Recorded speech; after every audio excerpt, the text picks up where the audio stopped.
어제 윤 대통령이 광복절 경축사에서 19페이지 분량이라고 합니다. 여러 가지 그 이슈들 그리고 정치 하나를 이제 두루 이제 언급을 했고 가장 많이 언급한 단어가 이제 자유였고 이제 그 같은 어떤 그 가치를 공유하는 자유민주주의 국가의 연대를 이제 강조를 했습니다. 그런데 이제 광복절 경축사에서 이제 북한이나 일본에 대한 언급을 이제 어떻게 하는지 이제 이런 부분들을 눈여겨보는데 북한과 관련해서는 담대한 구상 이 부분을 좀 재확인했고요.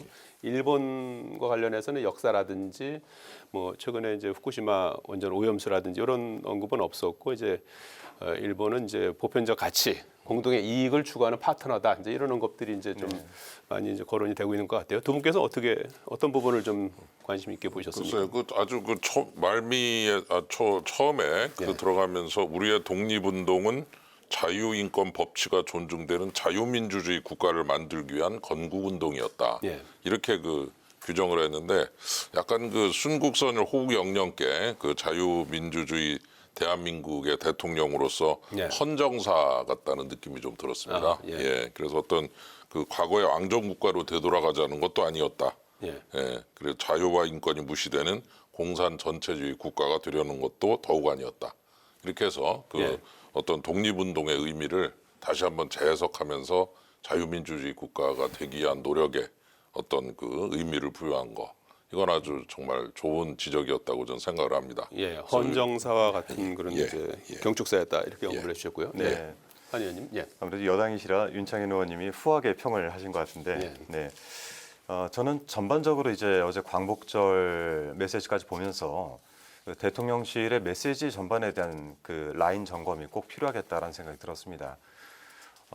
이 광복절 메시지가 78주년을 맞아서 담는 함의가 상당히 클 텐데도 불구하고 이 현 정부에 대해서 반하는 이런 것에 대해서는 공산 전체주의다라고 이렇게 프레임을 지우는 거는 사실 잘 아시겠지만은 지금까지 민주화 운동을 해오는 여러 가지 과정 중에서 독재 국가에서나 있었던 일입니다.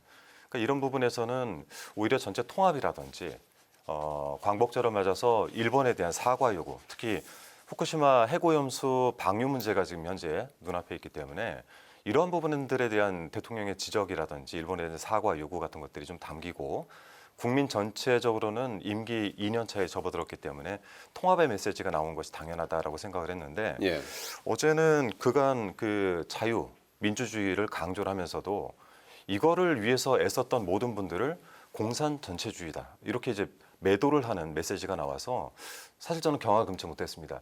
한 10일 정도 전이면 대통령 메시지가 어느 정도 보고가 되고 여러 차례 수정이 가해졌을 텐데 이게 저는 윤석열 대통령께서 마지막 최종적으로 결정을 한 메시지인가에 대해서 의구심이 많이 들었습니다. 예, 공산 전체주의를 맹종하면서 조작 선동으로 여론을 왜곡하고 사회를 교란한 반국가 세력들이 여전히 활개를 친다. 이런 언급이 있었는데 이거를 꼭 어떤 특정 세력을 겨냥한 건가요? 어떻게? 그러니까 야당에서는 야권 전체가 그렇다는 게 아니에요.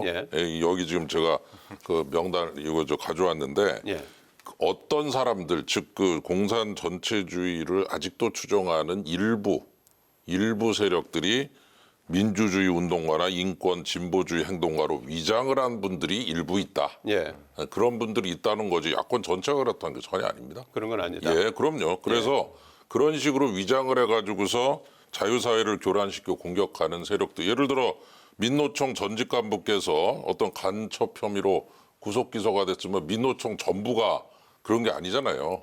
근데 민노총의 노조의 인권을 위한 그런 자유를 위한 가치를 포장을 해놓고 그런 짓을 하는 분들이 가끔 있다.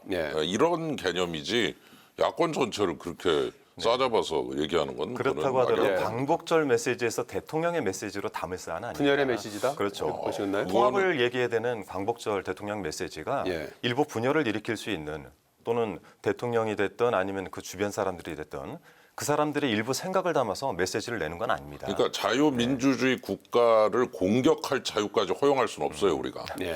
그 자유민주주의 국가가 위협을 받고 자유민주주의가 어떤 어려움에 처할 수 있게 만드는 그 자유까지를 허용하라는 것처럼 들리는데 그렇게 하면 안 되죠. 근데 그건 그런 이제 거는 이제 따라서 이제 그런 면에서 네. 이런 식의 메시지를 준 이유는 자유민주주의를 더욱 잘 지키자 이제 그런 의미에서 하는 그거는 겁니다. 나중에 관리의 문제인 예, 것이지 예. 이 선언적인 대통령의 광복절 메시지에 포함될 사안이 아니라는 거죠. 그거는 그래서 뭐, 예. 대통령실의 메시지 관리가 지금 필요한 시기인 것 같습니다. 알겠습니다.